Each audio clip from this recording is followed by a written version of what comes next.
Hello guys! Mang-inasal naman tayo for today's video. Pinagsama-sama ko na pala sila dyan. Nalinis ko na at buong manok ang ating gagawin. Bawang sibuyas, paminta, konting asin, asukal, toyo at saka mantika, ketchup, at syempre naglalagay ako ng cola. Sa pagmarinate ng chicken, mang-inasal, naglalagay ako ng cola.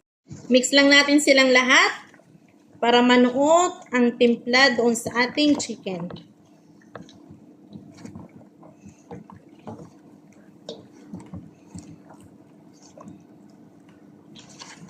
Ang bango niya guys, habang itong marination niya, super bango.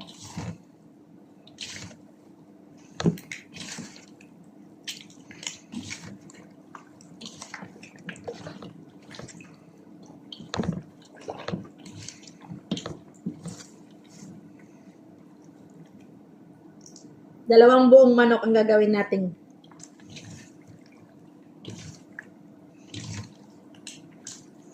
At i-marinate lang natin siya for 1 hour bago natin ilagay sa oven. After 1 hour ng marination, ilagay na natin siya sa oven. Bye-bye! See you later!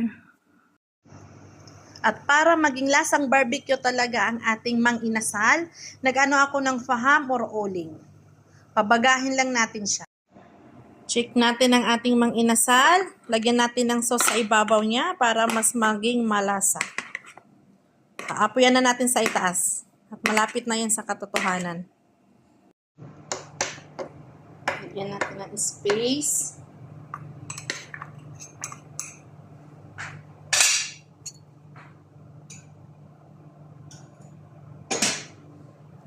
Lagyan natin ang ating binaga.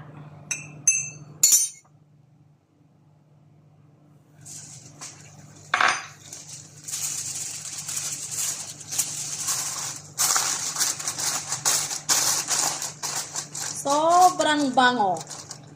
At ready na ang ating mang-inasal. So kahit niluto natin siya sa oven, para pa rin siya talaga siyang lasang barbecue.